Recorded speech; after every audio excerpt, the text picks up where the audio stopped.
So you might have seen recently the New York Times posted a list of the 100 best films of the century. They surveyed critics and filmmakers and other people who are cultural observers to get their thoughts about what the best movies of the first quarter century were. Dave and I ticked through them on Linoleum Nights over on our Patreon, but Christy and I thought we would take a stab at it. She has put together a list of her 10, right? Yeah. Top 10 of the century so far. But again, as with all these lists, ask us tomorrow. We'll give you 10 different ones. And I had already been working on a list of best films that didn't make the New York Times list. So we're each approaching this a little bit differently, but we're going to pop out our titles and talk about them. And obviously let us know in the comments what you guys think. Yes. My list has a bunch that are on the New York Times list and then a couple that are not. And mine might seem like basic bitch picks, but like I love what I love, and hopefully you enjoy these movies too. And if not, I'd love to hear what you think. Mine are in no particular order. I just came up with, top of my mind. The first one is No Country for Old Men. Which is my favorite Coen Brothers film, one of my favorite movies ever. I can watch it over and over again. They had and the next 3 on the list, right? There's a bunch of Coens. They had this, A Serious Man, Oh Brother, Where Art Thou, and Llewyn Davis. Yes. Yeah, it was 4. That's a lot. So 4. Next for me is There'll Be Blood. Which is also a bunch of Paul Thomas Anderson movies on the list. I've got not 2 on Licorice Pizza. Not Licorice Pizza. And Magnolia came out in 1999, but I've got a couple. They've got a bunch on there. They've got a couple on mine. They've got Punch Drunk Love, and I forget what else. Yeah, The Master. Oh, Phantom Thread. And Phantom He's Thread. got 4 too, I think. Yeah. Yeah. Next is Parasite for me, which was number 1 on the New York Times list, which I know that some people were like, what? Parasite, how did that happen? And I've seen accusations of, he just came out so recently that it's fresh in people's minds, but it is a brilliant Oppenheimer's film. on the list if you want to talk about recency bias. Yeah, that's true. Oppenheimer's not on my list. Phantom Thread is on my list though. Phantom Thread is a movie that I saw 3 times in the theater, and gosh, might be my favorite Paul Thomas Anderson movie ever. I love There'll Be Blood. I do still love Magnolia. I love Licorice Pizza. I mean, it's really, really, really hard to pick. But he is a master, no pun intended. Okay, here's one that is not on the New York Times list, and it is Sarah Polley's documentary, Stories We Tell. Ooh, good one. Yeah. Thank you. And this is one that I think about all the time. And I'm sure I have bored you to death, Alonso, with the myriad ways that I can wedge in Stories We Tell, kind of like Walk Hard, which I find ways to talk about all the time.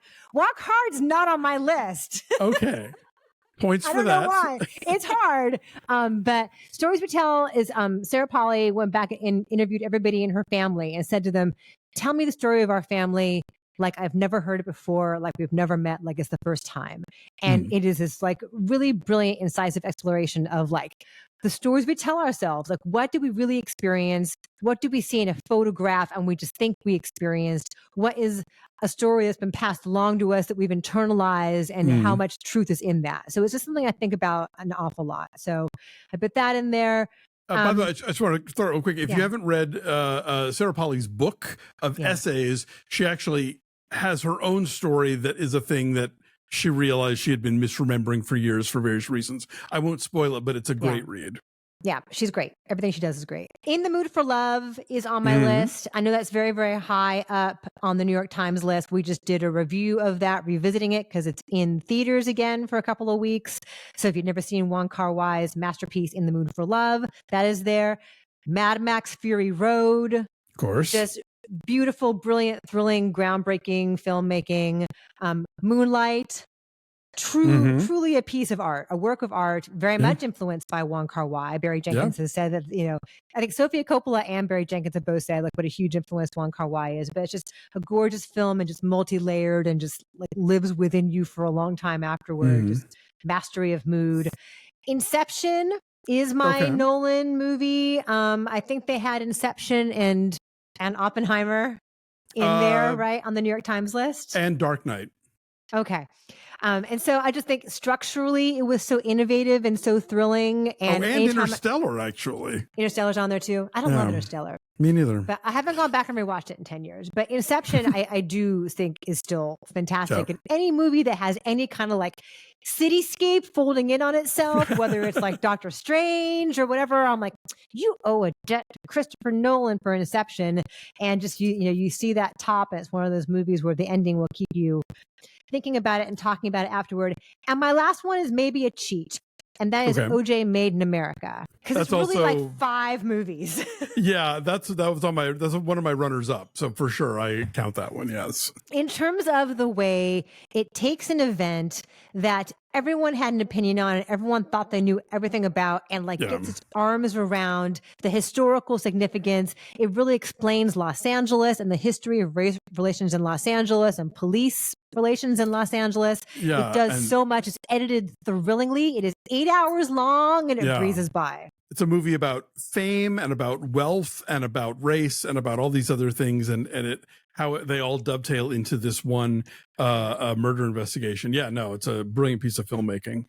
So for my list, I went through and and again, this is top of my head. I didn't pour over, every damn movie I've seen all century long. And I could very well give you a whole bunch of different answers tomorrow, but these are the first ones I thought of as being missing from the New York Times list. Charlie Kaufman's Synecdoche, New York.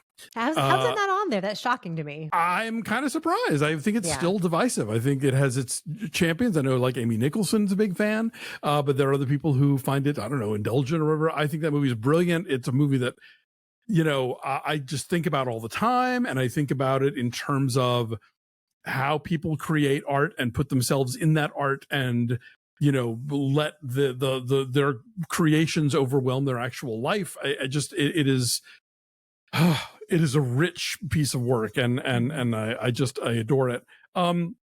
This one is the one that people are like, oh, but I don't care. Christian Markley's The Clock. It is a 24-hour installation, and the premise of it is that when you are watching the movie, the screening of it is timed to what time it actually is, and it will be clips of thousands of movies where it is that time. So someone will say, oh, it's 4:15, or there's a clock on the wall that says 4:15, or there's a little, somebody wakes up next to an alarm clock and it says 4:15, and so for that, the entire 24 hours, whenever you are, the movie is showing you all of these different movies that capture that moment in time. And it is one of the most exciting screening experiences I've ever had. I started I saw it in like 3 or 4 shifts, because come on. Only the person who went through all 24 hours at once is Daniel Waters, because of course he did. You've got the endurance for that. Yes. I went in at 4:30 in the afternoon back at the old Bing Theater at at Los Angeles County Museum of Art. I had 1 bathroom break, but beyond that, I stayed there until 1:30 in the morning. That's impressive. I would have stayed later, but I had to get up the next morning to go to a fucking press screening of Cowboys and Aliens, of all things. I'll never forget this. But it was just breathtaking. I was like, because you get to 6:05 and you can't wait to see what 6:15 is going to be. Like things are coming from you, like from silent films, from 90s movies, like just this incredible, like this team of researchers and editors. And it's just extraordinary. And sadly, you can only see it in like museums and galleries. It just left New York, where it was running at MoMA for quite some time. If you ever get a chance to see even a portion of The Clock, seriously, drop what you're doing, go see it. It will be so worth your while. Toy Story 3. Oh, bold. Is there any Pixar? Yeah, there's Up and there's WALL-E, right? Yes. In the New York Times list? Okay. Yes. But I think Toy Story 3 is, I'm going to say, it's the best Pixar movie. Okay. And I think the most moving and it's one of the most powerful films about death I've ever seen. Yeah. And it's one that also I think about a lot and that has really stayed with me. Completely missing from this list was the entire Romanian New Wave. There's a lot of amazing fucking movies coming out of Romania. So I went with 4 years, 3 weeks, 4 weeks, 3 days, 2 months. Yeah. You know what it is. I do. There are numbers. 432. That was 4 months, 3 weeks, 2 days. 2 days. Okay, thank you. Christian Mungiu's film about a woman in 1980s Romania trying to get an abortion. A movie that is so powerful and so objective that both pro-abortion and anti-abortion forces in this country tried to claim it as their own. So that almost never happens. And it is not a movie I'm dying to see again because it's brutal, but it is haunting and brilliant and emblematic of a wave of movies that were really great and that I'm shocked were not included here. Almodovar made it on the New York Times list with Voltaire, which is one I would certainly pick. I'm going to add Pain and Glory, which I think is extraordinary. That's Antonio Banderas, and he's an aging actor, a filmmaker. That's right. Aging filmmaker, very much modeled on, its maker. Nicolas Cage has my back on this one. Paddington 2. I know you love that one. Come on. And, people love to be sort of blithely, condescendingly dismissive of that movie. But if it were that easy to make a movie that's that moving and meaningful, more people would do it. Yeah.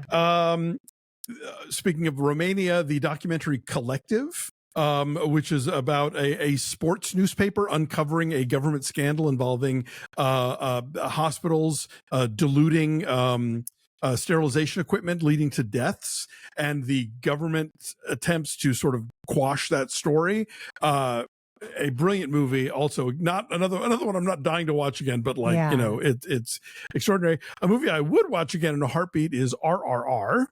Oh yeah, so fun. Yeah, it's a good one. Just breathtaking. I love a movie that loves movies, that loves the possibility of movies. That's why I wouldn't shut up about Hundreds of Beavers last year. But yeah, I think that RRR is just high on its own supply of what can we do here and how can we do it, The Scorsese made it on the list with Wolf of Wall Street, which sure, yes, a great movie, but I would say The Irishman ranks as a real achievement of this century. I think it's wrapping its arms around a lot about in the macro sense, it's about the rise and fall of organized labor, and in the micro sense, it's about how a man can completely alienate his entire family. And they do the de-aging well in The Irishman, I thought. I know it got some varied responses to the de-aging. I thought it was pretty good. Yeah, I saw it on the big screen and on Netflix, and I thought it was pretty well carried out, with a few exceptions, but for the most part, I thought it was fine. And then finally, not a single film from Apichatpong Veerasethakul on the list, but Uncle BOONMEE, Who Can Recall His Past Lives, which won the Palme d'Or at Cannes, is breathtaking and gorgeous, and again, haunting. I'm like, what are movies that stay with me that I can't quite shake, that I'm always thinking about and trying to solve the puzzle of it. And then as runners up, I wrote Fantastic Mr. Fox, I Am Not Your Negro, Birth, Little Women, and Barbie. Lady Bird made the list, but I think more Gerwig, please. OJ Made in America, and Andrew On's Driveways. I do like that. I thought about Under the Skin. It's a movie I think about. Speaking of Jonathan Glazer, I thought and that is on the Skin. list. I saw, that's there, and Zone of Interest is there from Jonathan Glazer. So, what did you think of the New York Times list? Did you think it was well done? Did it reflect the century, and could anything? Yeah, I mean, again, look, I remember from when I worked at a magazine, like the discussion was always, we do lists because they make people mad. Right. You click and get angry. Exactly. You are combing through the whole thing, and it's like, oh, I can't believe you left out. Oh, I can't believe you included. Oh, why isn't this higher? Why isn't that lower? And so we're here talking about it. So well done, New York Times. No, I think for the most part it's pretty good. I think there are some bolder choices that actually work. Like, Bridesmaids is probably one of the great studio comedies of the century so far. Some other choices like, Gladiator, really? I'm not so won the Oscar into for Best Picture. Yeah. But I would say that and the Rolling Stone list, which I think might have been all critics, I'm not sure, but which they do vary in some ways. And I think those two together pretty much give you a pretty, certainly a good place to start. And if it makes, I've had at least two people tell me, oh, I got to watch The Gleaners and I now. I'm like, yes, you do. I'm glad that this kind of list will inspire you, because certainly me telling you for the last 20 years how great The Gleaners and I didn't. So, good for them.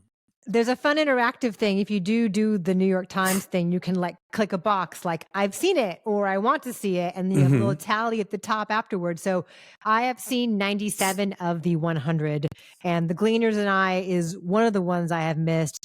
Fish Tank is one that I have missed. I think Yee Yee is one that I have missed. I think those are my 3.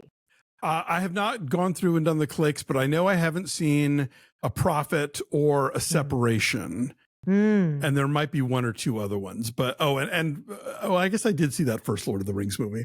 So yeah, but I'm in the high 90s. Dave saw them all, so you know he's good. He's good, Dave White. Let us know what your picks would be. This was so much fun. You and I did not have a single one overlapping, which just goes to show how hard it is to do this and how fun it is to do this. And like, what a good problem to have. There are too many great movies in the world. Right. So we will put down below where to find all this stuff. And we have reviewed several of these. So when we have, I'll put links to where we reviewed them. And we'd love to know what you would put on your list of the best films of the century so far.